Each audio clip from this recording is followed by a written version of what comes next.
So there are a number of named probability distributions that are quite useful for general use. One of these particular probability distributions is called a binomial probability distribution. To help you see the usefulness of this distribution for you to understand it, let's take a look at an example. This example deals with field goal kicking. Now, just in case you are not a football fan and you don't know exactly what a field goal is or what a field goal kicker is, let's take a look at this short video that I found on YouTube. This was for a National Football League game back in 2019. Note that there's some advertisement here representing what's the next video. Also some advertisement over here. Don't worry about it. Don't pay attention to it. And so anyway, so what we have here is the Chicago Bears. Its field goal kicker, represented by this guy here, if you see where my mouse is going to attempt to kick a football from this location here. And he's going to try to kick it between the two uprights and over the crossbar. And if he does that, he has been successful. His team gets 3 points. And in particular in this game, since Chicago has 15 points, they would have 18 points, and they actually would essentially win the game.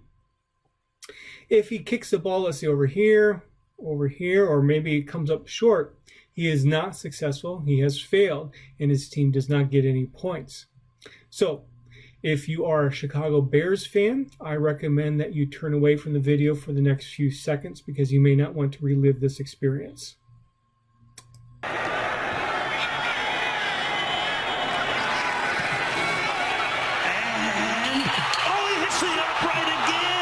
That's impossible. So here, the field goal kicker unfortunately hit the upright. He did not try to get between the two uprights here, and therefore the field goal was a failure, and the Chicago Bears lost the game. Okay, so let's suppose a field goal kicker is going to attempt 4 field goals during a game, and each field goal has the same probability of being successful, meaning all the field goals are attempted under very similar circumstances. Now, that typically wouldn't happen in the game, so if you're not comfortable with that, think of this in terms of, let's say, a field goal kicker who is practicing kicking field goals from perhaps the same distance from the uprights that we saw. Now, in order for us to use a binomial distribution here to characterize the probability of having 0 successes of these field goals, 1, 2, 3, or 4 successes of these field goals, we need this situation to satisfy some characteristics. In particular, so there are n specific trials of this, essentially you could say, experiment of kicking the ball. In this particular case, there were 4 field goals that would be attempted. There are also 2 possible outcomes of the trial. For field goal, there's either a success or there's a failure. So there's how we get those 2 outcomes. Also, the trials need to be independent of one another, meaning when one first kicks a field goal, that's one trial, and then when one kicks another field goal, that's another trial. What happens on that first kick or that first trial cannot affect what happens on the second kick. And so in order to use the binomial distribution, we need this independence.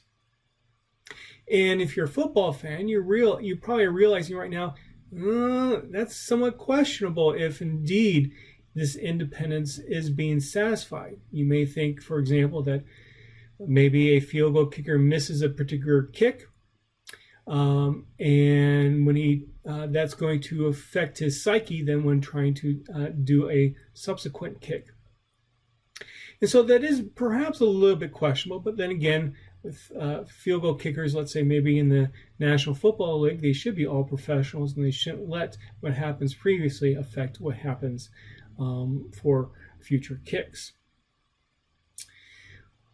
Also, we need to know what the probability of success is for a particular trial. And we're going to denote this symbolically by the Greek letter pi. So it's not 3.14, but instead it's a probability of success between 0 and 1. And this probability of success needs to be exactly the same on each trial. So that's why with this field goal kicking example, we needed to assume that the field goals were being attempted under similar circumstances. I'll show you a little bit later how you can get around that assumption. So let's say that the probability of success, or the probability of the field goal is good, is 0.6. So that means the probability of failure would be 0.4. Then lastly, we're going to let the random variable y denote the number of successes. In this particular case, since there are 4 field goals being attempted, we could have 0, 1, 2, 3, or 4 as the number of successes. So given that setup here, what's the probability of not making any of the field goals? 0 out of 4 are successful, you could say. In other words, what's the probability y is equal to 0? So let's think in terms of events. Let's let G be that the field goal is a success or good. We're going to let M be the field goal is missed, or in other words, a failure. And so if I wanted to find the probability that y was equal to 0, what that would mean is I actually need to find a large joint probability.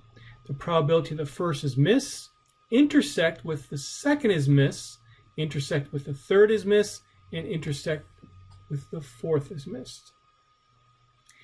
Now remember, we have this assumption that each trial or each kick is independent of one another. And what we've learned about independence in the past is if we have 2 events, call them A and B, the probability of A intersect B is equal to the probability of A times the probability of B, provided we have independence. Now we have 4 events that we're dealing with, and the same idea applies, where we can simply break them up into the marginal probabilities. And each of these probabilities, since each trial is identical, each of them is going to have a probability of being missed of 0.4. So the probability of missing all the kicks is 0.4 raised to the 4th power, or 0.0256. So in other words, if truly pi was 0.6, it would be quite unlikely to miss 4 field goals like this. Let's keep on going. Well, what if we want the probability that y is equal to 1, meaning that we had 1 successful kick, 1 good kick? How would we find that? Well, there are actually 4 different ways that the field goal kicker could, let's say, make 1 out of 4. So the first way, and we can represent then the corresponding probability as a joint probability. The first is good and or intersect. Second is miss. Third is miss. Fourth is miss. We're going to add that to probability first is miss now. The second is good. Third is miss. Fourth is miss. And you can keep on going, and there are actually 4 different ways that you could have just 1 successful field goal. Again, using this independence idea, we can break up these probabilities. And what we see here is that we always have one of these probabilities being 0.6. We will always have 3 of these probabilities being 0.4. And again, we're adding 4 things together. So a nice compact form for this probability is 4 times the probability of success, 0.6, raised to the 1 power, representing the 1 success, times 0.4, the probability of failure, raised to the 3 power, representing the number of times the kick was missed, or we had a failure. And if you go through the calculation, you get 0.1536. So it is more likely that this would happen than actually missing all of them. And you can keep on with the same process, and you're going to notice a pattern where we're always going to put the number of successes in a power corresponding to 0.6 and the number of failures in a power corresponding to 0.4, the probability of success. And always out in front, we're going to put how many different ways could you, let's say, maybe make 2 out of 4, or 3 out of 4, or 4 out of 4. And so because we see this pattern then, that gives us a way then that we can write a nice compact form for the binomial probability distribution function. Note that, again, some people might call this a probability mass function as well, or the binomial probability mass function. It means the same thing for our situation. So if I want to know what's the probability that a random variable y representing the number of successes is equal to a particular value that it can take on, this little y, then all I would need to do is this calculation. Take n choose y times pi raised to the yth power, and this is going to be number of successes, and then 1 minus pi raised to the n minus y power, which will be the number of failures, or in our case, missed field goals. And you could do this calculation for all possible values that y can take on. Now, let's take a look at this thing here that I said n choose y, or this is referred to as a combination, in case you've never seen this before. This can be written as n factorial divided by y factorial times n minus y factorial. So number of trials, or in our case the number of kicks, y again is the number of successes, and n minus y is the number of failures. And if you've never seen this thing called a factorial before, I mean with that little exclamation mark, by chance if you haven't seen it before, what that represents is simply, if you have n factorial, you're going to take n times n minus 1 times n minus 2 times n minus 3, all the way down to a value of 1. So for example, 4 factorial will be 4 times 3 times 2 times 1, which is equal to 24.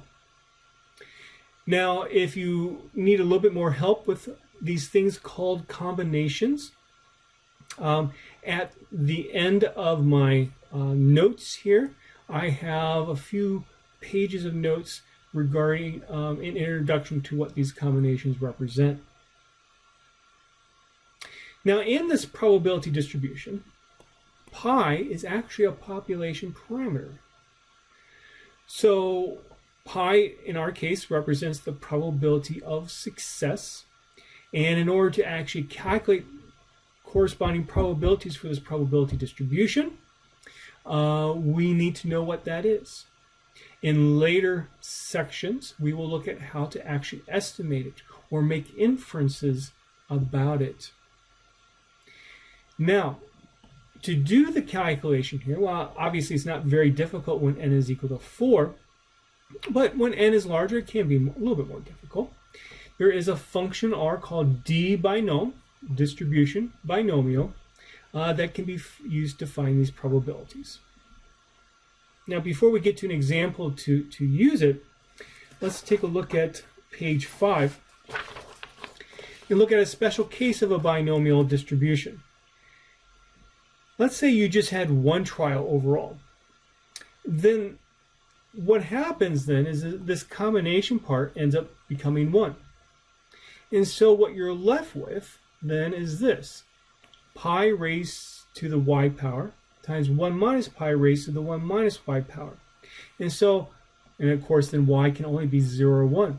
So if y was 1, we have pi raised to the 1, 1 minus pi raised to the 1 minus 1, or 0 power, and so we're left with just pi. So the probability of a success, the probability of a success, one success out of one trial. If pi was 0 instead, well, we have pi raised to the 0, 1 minus pi raised to the 1 minus 0 power, in other words, 1 minus pi, or in other words, the probability of a failure. This particular special case of the binomial distribution frequently occurs in application as well, and so has a special name. It's called a Bernoulli distribution. And interestingly, there's a nice little further relationship between the Bernoulli and the binomial. And that is, let's say if I have a random variable y1 that has a Bernoulli distribution associated with it, I have a random variable y2 that also has the exact same type of Bernoulli distribution associated with it. And suppose it goes all the way up to n different of these random variables. Then if I were to sum up these random variables, this would be the number of total successes then, I get back to having a binomial distribution, as was shown here. It just looks a little bit more weird because I have the summation with the y's in there. Do note that this property requires that these y's are independent, just in case I failed to mention that.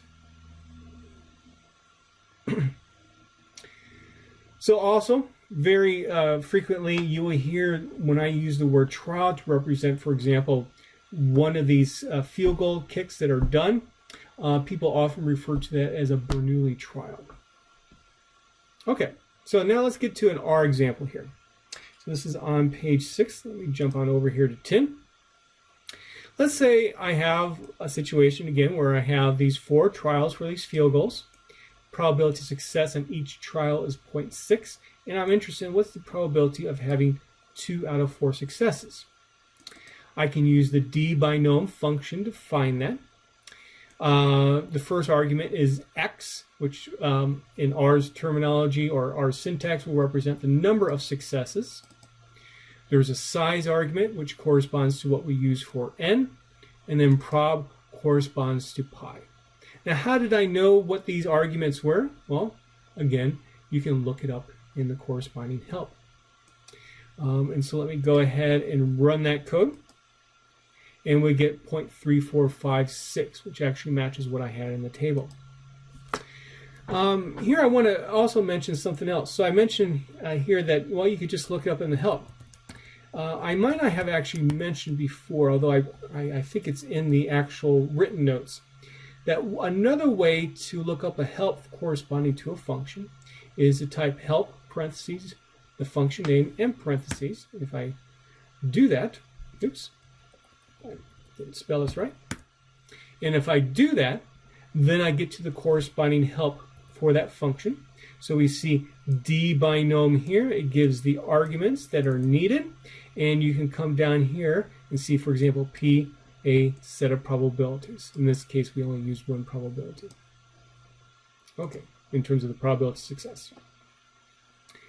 Well, let's say that I want the entire probability distribution, because again, y can be 0, 1, 2, 3, and 4.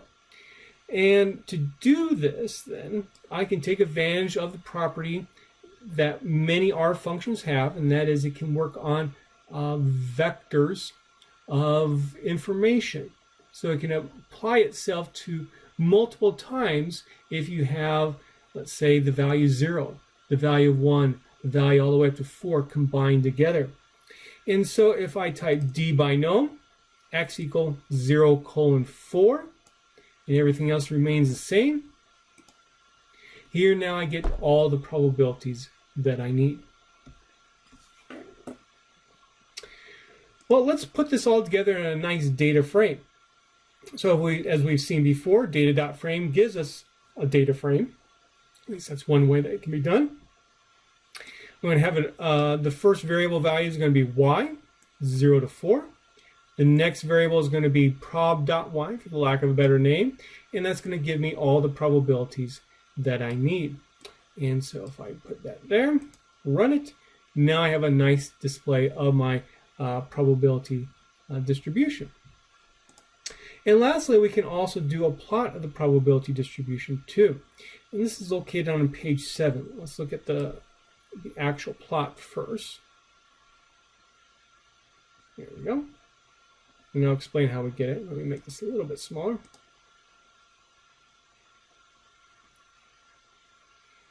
Make that a little bit more smaller. There we go. Okay. So on the on the x-axis, I have the possible values of y, the possible number of successes. On the y-axis, I have then the corresponding probability. And what I've done is drawn bars up to what the corresponding probabilities would be. So for example, when y was equal to 2, we have 0.3456. That would be then the height of that bar there. So this gives you a visual display of the distribution. And let me come back here. Well, how did I do this plot? Well, I set a value of n, I set a value of y, I set values of pi to use, and then I use the plot function. I put in my values of y for the x argument that goes on the x-axis. For what goes on the y-axis, I use this call to the d binomial function like what we've done before. And then I specify a certain kind of type of plot.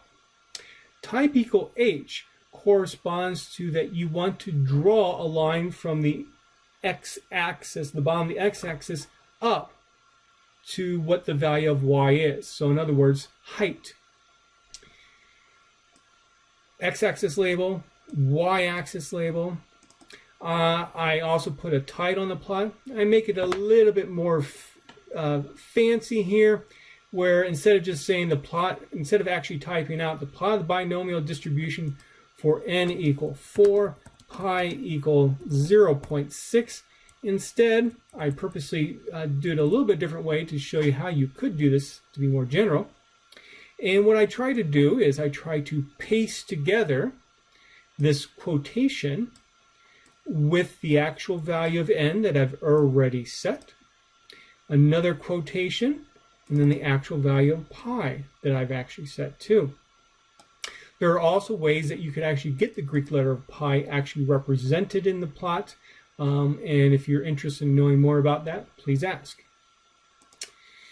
For example, if I just highlight that code, oops, I need to have this first. So if I just highlight that code here, you can see what happens, how it pasted everything together. Put that n back there. Okay. Then we've seen panel dot first before. That's going to allow us to put grid lines on the plot that are gray and dotted. The line width of the lines that are going to be plotted in terms of the height of these corresponding to the probabilities is going to be twice the default.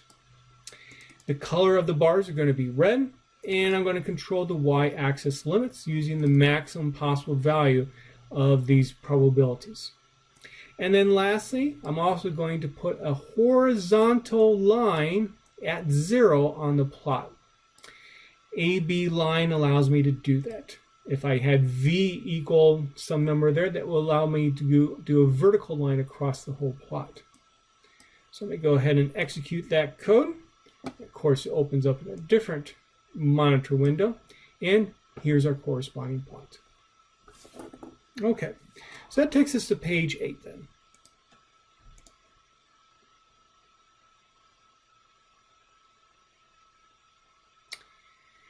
Now, often what you would like to know is, well, what would I expect on average to occur for a particular random variable? In fact, in my research that I often do, I often will be wanting to come up with a mathematical derivation for a corresponding probability distribution that finds that expected value. Here in this particular case, you might be interested in, well, what would be on average the expected number of successes for the field goal, or expected number of good kicks? And so what we can do is we can define then the concept of the expected value of y. What would I expect on average for it to be? And one can write this out symbolically by using a capital E, and then in parentheses what you want the expected value of. So the notation is a little bit like what we saw with the capital P representing probability. Here, the expected value of y. And all that the expected value of y represents is you sum over all your possible values of y, and essentially you take a weighted average of all the y's, where this weight is the corresponding probability that y will occur. And this is actually equivalent to the population mean that you saw in, not in chapter 1, I shouldn't say that, in our section 1 of our notes. Now, obviously we calculated a little bit differently back then. But now when we have a probability distribution that helps us understand how the actual possible values of the random variable are distributed through the population, we can then take into account this probability distribution and calculate then the expected value, or in this case the population mean, in this manner. Now, without going to a mathematical proof for what this would end up being for our particular binomial distribution, one could show it ends up being the number of trials times the probability of success on each individual trial. That's our expected value of y, and again, we could also refer to this as the Greek letter mu. Now, if you are interested in the mathematical proof of that, for example, one place where you would actually learn it and be expected to know it is in a mathematical statistics course. Now, hopefully this n times pi makes sense. And so what this is basically saying is this, and we're related to the field goal kicking example, if pi is 0.6, that means essentially, on average, I'll make 0.6 of the kicks every time I kick the ball. And so if I kick the ball n times, so n times 0.6 then gives me my expected value of the number of successes that I would have on average. Well, what about then a variance? Because we've talked about a population variance before. Could we also calculate a variance with the help of this probability distribution? And the answer is yes, we can. But now we do it with a different expected value. Now we find the expected value of y minus mu. Mu is the expected value of y. That quantity squared. And hopefully that looks familiar from what we had before for our variance, where we would look at how does our variable value, how far is it from the center or the mean value itself, and then we look at a squared deviation overall so that we're dealing with just positive values. It's the same concept here, but now we can take advantage of the fact that we have a probability distribution associated with it. So to find then the variance, which is this expected value of y minus mu squared, we sum over all the possible values of y. We always take y minus mu squared and we weight it by the corresponding probability. So again, this is just like a weighted average too, but now it's a weighted average corresponding to the squared deviations from the mean. Now, you will often see me use, and you will often see other people use, this little shortcut for notation. This var y, or pronounced as variance of y, is equivalent to the expected value of y minus mu squared. Also, one could also use this sigma squared that we saw before too. And again, you might be thinking, oh, why do you keep on introducing all these different terms and stuff? I'm doing it on purpose because you will see all these kinds of terms used elsewhere. And I don't know exactly which terms you're going to come across. And I won't be surprised if you come across all these in your future work. Okay, and again, one could actually prove, and that's actually an error there, one could actually prove then that these variance of y, in other words, sigma squared, or in other words, expected value of y minus mu squared, note that these should be capital Y's as well, is equal to n times pi times 1 minus pi. So then we come to a question. Well, remember that rule of thumb, and I don't know why I have chapter 2 there. That should be section. Sorry about that. What about that rule of thumb for the number of standard deviations all data lies from its mean that we talked about earlier? Well, we could use that here too. So before we were looking at y bar plus or minus, and we'll just do 2 standard deviations, 2 times s. That was for the sample. But what about now for the population? Well, we could take mu plus or minus 2 times sigma. Or in other words, the expected value of y plus or minus 2 times the square root of the variance of y. We could use that as well, and that gives us a rule of thumb for what you would expect for the number of successes to fall within. Anything outside that rule of thumb then would say, hey, that's kind of strange. That might actually have some consequences, which we will talk about a little bit later. So let's go back to the field goal kicking example again. We had n equal 4, pi equal 0.6. The expected value of y, or in other words, mu, was equal to 4 times 0.6, or 2.4. So on average, you expect 2.4 successes. Now, of course, you can't have a 0.4 of a success, but what this is, again, giving us is essentially like an average value. Also, the variance of y, in other words, sigma squared, is 0.96. Now, if one wanted to, let's say, use a long way to find the expected value of y, or mu, one could do that, where, instead we just use then this expression for, this general expression for the expected value of y, where we always take, I don't know why, oops, I'm not for sure why when I wrote on it, we had kind of a weird thing happen to the writing there. Here's my expression for, again, the expected value of y. In terms of the field goal kicking example, we have you can have 0 successes up to 4 successes. And what we can do is take 0. Oops. Let me get my pen back. We can take 0 times 0.0256. You get 0. Take 1 times 0.1536, you get 0.1536, and you keep on going, and you get the 2.4. Well, what happens then with that rule of thumb? Well, you would have 2.4 plus or minus 2 times, that should be a times, 0.96, which ends up being 0.48 to 4.32. Oops. Actually, that is incorrect. It should be 0.96. Sorry about that. Let me just verify then that we get the right answer here.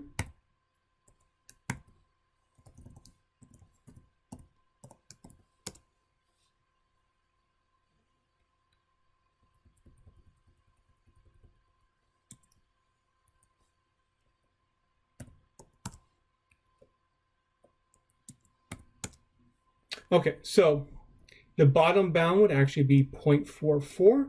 The top bound will be 4.36 here, so this is a little bit off.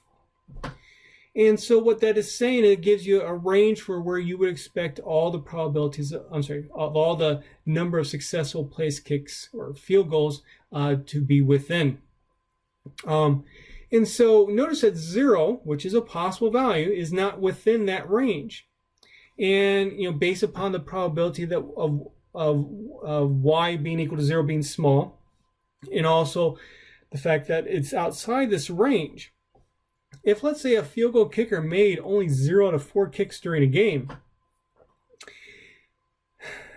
that might make you question some aspects of what we've done here in terms of what the value of pi is. Because we were saying pi was 0.6, and if it truly was 0.6, that kicker should make more field goals.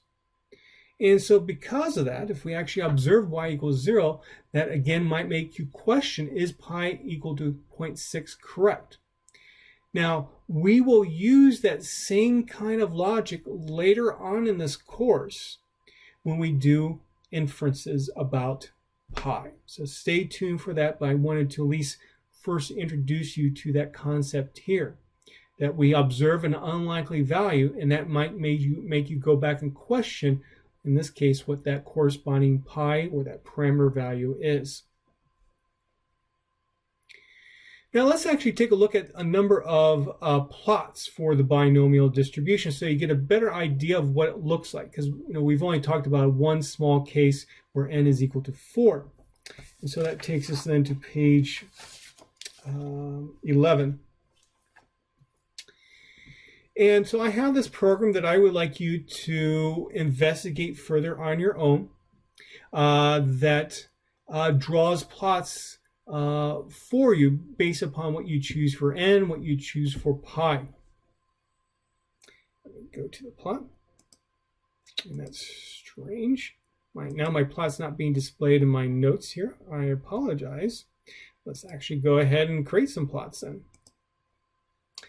So let's say, I think the first situation is 0.1. Let's go ahead and do that plot. And this is what we get. So with pi equal 0.1, the probability of success in each individual trial is quite small. And we can see that most of the likely occurrences corresponding to y correspond to small values of y, so not many successes overall. And we can also see, for example, this is actually, using some terminology that we did before, a right skewed distribution. Notice how the right side of the distribution kind of slowly goes down in comparison to the left side of the distribution, which ends up going up. So this again is a right skewed distribution. We also see what the expected value of y would be, the population mean, and also I've drawn some values for that rule of thumb. So if I end up observing a number of successes of actually 7, which is an unlikely occurrence, it's outside this rule of thumb, that might make me think to question, is pi really 0.1? So think about if you did observe 7 out of 20, that would be a observed success rate of 0.35, which is a lot higher than pi equal 0.1. Now let's do the same plot now for pi equal 0.25. And as you might expect, because now pi is larger, the actual distribution, or I'm sorry, the actual likely values for y have shifted a little bit farther to the right. So now it's centered at about 5. That ends up being the expected value of y there. It's still somewhat right skewed as well, but the distribution is becoming more symmetric, or in terms of how high those bars are, is becoming more symmetric. And we could get it to be symmetric if we use pi equal 0.5. Now we have perfect symmetry. The expected value of y is 10. On average, you expect 10 out of 20 successes. Now, on your own, what you should do is also take a look at what happens if pi increases. What's going to happen to these probabilities? What happens to the shape of the distribution? Okay, let me get back to my notes here.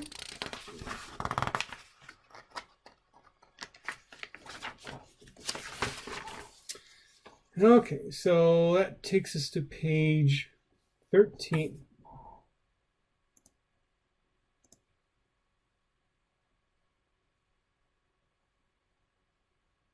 Okay, now with the binomial distribution, each trial, or in our case was each field goal, has one of two possible outcomes, success or failure. But you might run into other situations where the number of possible options of what could happen on each trial is more than 2, meaning you might have 3, you might have 4 possible outcomes. Well, you can still use a probability distribution to understand that situation. And that particular probability distribution is called now a multinomial probability distribution. We will look at that further later in our course. A categorical data analysis course, a full semester on working with categorical outcomes, like having 2 possible outcomes or 3 possible outcomes, would discuss this much further.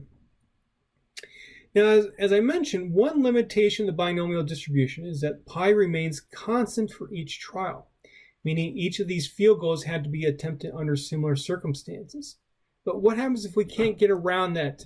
And that indeed maybe we're looking at field goals that are from different distances. So you can imagine, even if you're not a football fan, the closer you are to those goalposts, the uprights and the crossbar, the closer you are, the easier it is going to get the football between them. And the farther away, the more difficult it would be. In other words, the probability of success for each trial will change. So here's our here's our binomial distribution again. So it would be nice if we could somehow, let's say, change pi as a function of maybe the distance of the field goal. Well, you could actually do that. How about you do it this way? Let pi be equal to some numerical function of the distance, where you would need to somehow figure out how to estimate a value of b, how to estimate a value of a. In other words, what I've done is written out a linear line, essentially. Now, you would expect that as the distance increases, the probability of success would go down, so most likely this b will be a negative value. Now, how can we actually do that? How can we actually change pi as a function of distance in this particular case? We won't get into that in this particular course. Instead, a categorical data analysis course, we talk about that in detail. In particular, my analysis of categorical data with our book talks about that in detail. Take a look at chapter 2. We use a technique called logistic regression as one way to handle this particular situation. Okay, so in the remaining of the notes, it's up to you if you want to read it. It's more about combinations. So if you're not familiar with these combinations like n choose y, here's some background information about it. So that now concludes our section on the binomial distribution.